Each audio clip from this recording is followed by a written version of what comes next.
समय नालंदा और रोहतास उन दोनों जिलों में वर्तमान में विधि व्यवस्था पूरी तरह शांतिपूर्ण नियंत्रण में है। जनजीवन सामान्य हो रहा है, कहीं पर कोई दिक्कत नहीं है।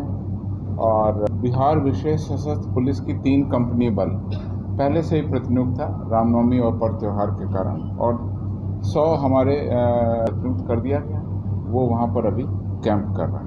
रोहतास में कुल 3 प्राथमिकी दर्ज की गई हैं और उसमें 43 लोगों को अभी तक गिरफ्तार किया गया। कांडों का अनुसंधान गहन तरीके से जिलों में वर्तमान में विधि व्यवस्था पूरी तरह शांतिपूर्ण नियंत्रण में है। जनजीवन सामान्य हो रहा है, कहीं पर कोई दिक्कत नहीं है। और अद्यतन स्थिति आपको बता दी गई है, कल भी वीडियो कॉन्फ्रेंसिंग के माध्यम से बता दी गई थी। मैं केवल आपको ये अवगत कराना चाह रहा हूँ कि वहाँ पर्याप्त सुरक्षा बल अभी भी कैंप कर रहे हैं। जैसे कि नालंदा में बिहार विशेष सशस्त्र पुलिस की 3 कंपनी बल पहले से ही प्रतिनियुक्त था रामनवमी और पर्व त्योहार के कारण, और 100 हमारे जो लाठी बल सिपाही बिहार पुलिस के वो पहले से ही डिप्यूटेड थे। उसके उपरांत जब वहाँ समस्या उत्पन्न हुई तो एसएसबी की 1 कंपनी, रैफ की 2 कंपनी, आईटीबीपी की 1 कंपनी जो आज पहुंची है, उसके अलावा बिहार विशेष सशस्त्र पुलिस की 9 कंपनियां ऑलरेडी वहां पर तैनात हैं। अन्य पुलिस पदाधिकारियों को वहां पर भेजा गया है।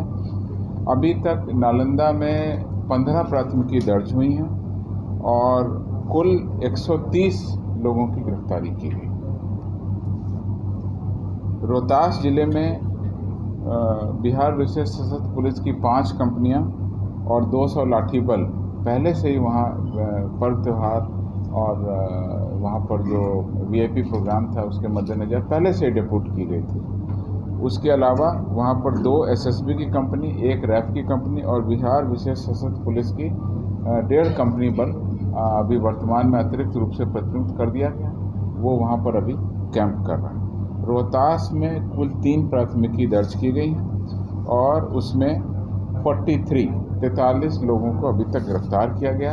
कांडों का अनुसंधान गहन तरीके से किया जा रहा है। अलग अलग टीम कांडों के अनुसंधान में कार्रवाई कर रही है और पुलिस अब आगे भी जो साक्ष्य के अनुसार कार्रवाई करनी वो करेगी। और जो अभियुक्त गिरफ्तार हुए हैं और जो एविडेंस सामने आएगा उसमें फिजिकल एविडेंस भी है, ओरल एविडेंस भी है, इलेक्ट्रॉनिक एविडेंस भी है, डिजिटल एविडेंस भी है। ये सारे एविडेंस को मिला करके हम लोग निश्चित रूप से इस कांड के अनुसंधान में यह तहकीकात करेंगे और ये जानकारी लेंगे कि किस प्रकार से इस पूरे घटनाक्रम अचानक और इतने बड़े पैमाने पर किया गया। इसकी निश्चित रूप से अनुसंधान के क्रम में ही इसकी जांच पड़ताल की जाएगी और वो बातें अनुसंधान के क्रम में जैसे जैसे सामने आएंगी आपके सामने रखूंगी। चैट के माध्यम से भी नालंदा के डीएम का बयान आया, उन्होंने कहा कि कई मोबाइल जो सीज हुए हैं व्हाट्सएप चैट के माध्यम से भड़काया गया था, इस तरह देखिए, मैं आपको ये बता रहा हूँ कि पुलिस ने जब अनुसंधान कर दिया है, अनुसंधान शुरू हो गया है, तो पुलिस के अनुसंधान का इंतज़ार करिए। मैंने आपको बार बार बताया है और फिर बता रहा हूँ कि डिजिटल एविडेंस बहुत बड़ा एविडेंस रहेगा, ओरल एविडेंस रहेगा, लोगों के बयान सामने आएंगे। अब जब स्थिति शांतिपूर्ण हो गई है तो पुलिस कई लोगों से पूछताछ भी करेगी और पूरे घटनाक्रम को जोड़ के एक कड़ी से दूसरी कड़ी और तीसरी कड़ी अर्थात चेन ऑफ एविडेंस क्रिएट करेगी और हम लोग जो भी कार्रवाई करेंगे साक्ष्य के अनुसार कार्रवाई करेंगे और पूरे घटनाक्रम और घटना का पर्दाफाश अनुसंधान के क्रम में पुलिस निश्चित रूप से करेगी।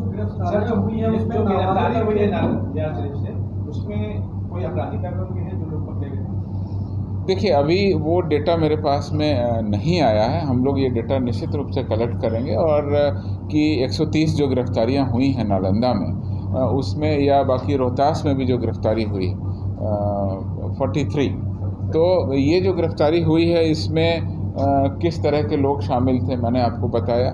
जो अभियुक्त हैं उनसे आवश्यकता अनुसार रिमांड पर लेकर पूछताछ की जाएगी, किस तरह के बैकग्राउंड है। वो लोग भी ये बता सकेंगे कि उनको किसी ने क्या उकसाया था या किसके कहने पर वो इसमें पहुँचे या कैसे पहुँचे। तो पूरा घटनाक्रम अब आप एविडेंस, एफआईआर, अरेस्टेड पर्सन के बयान, विक्टिम जो हमारे विक्टिम हैं जिनको क्षति हुई है उनके बयान और आसपास के जो हमारे बयान हैं उसके आधार पर हम लोग निश्चित रूप से कांड के अनुसंधान में आगे बढ़ेंगे और बिहार पुलिस जब कांड के अनुसंधान में आगे बढ़ेगी, कोई नया तथ्य, कोई नया पैरामीटर सामने आएगा, आपको अवगत कराएंगे।